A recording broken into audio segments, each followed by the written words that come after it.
دجال کے بارے میں بہت سارے حدیث ہیں، لیکن ایک حدیث میں ہمیں دجال کی ایگزیکٹ لوکیشن کے بارے میں بہت سارے ہنٹس دیے گئے ہیں، اور یہ حدیث ہم سب نے بار بار سنی ہوئی ہے کہ ایک دن بھری محفل میں رسول اللہ صلی اللہ علیہ وسلم کے پاس ایک عیسائی آیا اور اس نے اسلام قبول کر کے اپنا واقعہ سنایا کہ میں اور کچھ لوگ عرب سے مشرق کی طرف روانہ ہوئے. ہم ابھی راستے میں ہی تھے کہ اچانک سمندر کا موسم بدل گیا اور ہماری کشتی اپنے راستے سے بھٹک گئی. ایک مہینہ ادھر ادھر بھٹکنے کے بعد سمندر نے آخر کار ہماری کشتی کو ایک جزیرے کے پاس لا کھڑا کیا. بڑی کشتی ڈاک کر کے ہم چھوٹی کشتیوں کے ذریعے اس جزیرے پہ پہنچے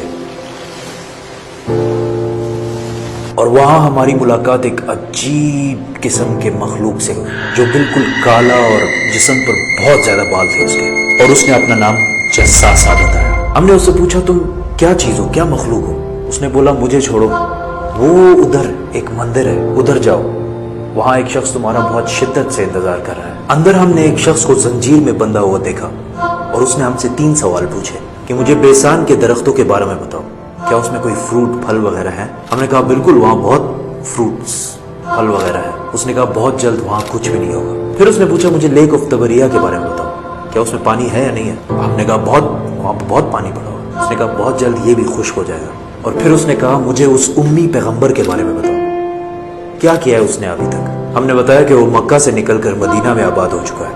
اس نے کہا کیا واقعی وہ یثرب مدینہ آ چکا ہے؟ یہ کہتے ہی اس نے کہا کہ اب میں بتاتا ہوں کہ میں کون ہوں. میں ہوں دجال، اور بہت جلد میں اپنی قید سے آزاد ہو جاؤں گا اور تمام علاقوں میں جاؤں گا سوائے مدینہ یعنی یثرب کے. رسول اللہ صلی اللہ علیہ وسلم نے تمام لوگوں کو مخاطب کر کے کہا اے لوگو، یہ ہے یثرب مدینہ. تمیم الداری جو کہہ رہا ہے مجھے اس میں سچائی نظر آ رہی ہے. یاد رکھو دجال شام کے سمندر میں ہے اور نہ یمن کے سمندر میں. اور اپنے ہاتھ سے مشرق کی طرف اشارہ کر کے کہا دجال مشرق میں ہے، دجال مشرق میں ہے، دجال مشرق میں ہے. اب سمپل سی بات ہے، ایز وی نو کہ مشرق کی طرف سفر کے بعد ان کی کشتی ایک جزیرے پہ رکی تھی. So let's just find out all the islands east of Medina. Medina کے ایسٹ میں there's the famous Arabian Sea، اور اس میں مینلی 4 جزیرے پائے جاتے ہیں: Lakshadweep island in India, Socotra island in Yemen, Masirah island in Oman, and Astola in Pakistan. حدیث میں کلیئرلی فرمایا گیا ہے کہ دجال یمن کے سمندر میں نہیں ہوگا، تو یہ 2 آئلینڈز تو نکل گئے. رسول اللہ صلی اللہ علیہ وسلم نے مدینہ میں جو مشرق کی طرف اشارہ کیا تھا، اگر اس سے ہم ایک سیدھی لائن کھینچیں تو وہ بالکل استولا آئلینڈ کے اوپر سے گزرتی ہے. اور جب جساسا نے ان کو اس جزیرے پہ ایک ٹیمپل مندر کی طرف بھیجا تھا، تو اس جزیرے پہ ایک مندر ٹیمپل کے کوئی ریمینز تو ہونے چاہیے. انڈیا کے اس آئلینڈ میں تو ایسا کچھ بھی نہیں ہے، لیکن پاکستان کے استولا آئلینڈ میں پتہ ہے کیا ہے؟ مندر.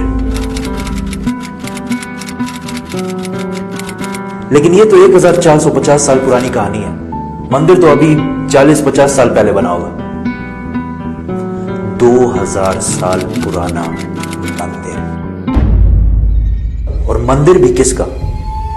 کالی ماتا، ہندوؤں کی سب سے خطرناک اور خوفناک گاڈس، دیوی، جو دکھنے میں بہت خوفناک اور جس کے جسم پر بھی بہت زیادہ بال ہیں. کچھ یاد آیا؟ جساسا. ان صحابیوں نے جس عجیب سے مخلوق کی بات کی تھی وہ بالکل ہندوؤں کے اس بھگوان سے ملتا جلتا ہے. لیکن اگر آج آپ استولا آئلینڈ جائے تو آپ کو دجال نہیں ملے گا. وہ آزاد ہوا ہے یا نہیں یہ تو نہیں پتا، لیکن یہ جو جساسا ہے اس کو غور سے دیکھیں.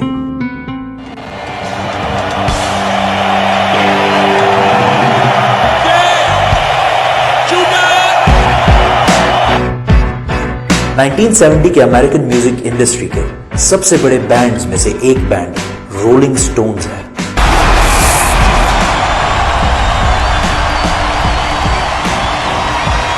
جس نے اپنا یہ لوگو ہندو گاڈس کالی ماتا سے انسپائر ہو کے بنایا، اور یہ لوگو پچھلے صدی کے سب سے مشہور لوگوز میں سے ایک ہے.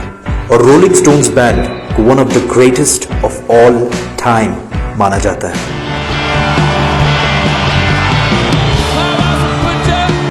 ون وے اور دی ادر دجال کے جزیرے والے جساسا کا پوری دنیا کے میوزک انڈسٹری اور فلم انڈسٹری کو شیپ کرنے میں بہت بڑا ہاتھ ہے. کوئنسیڈنس؟ اور maybe not.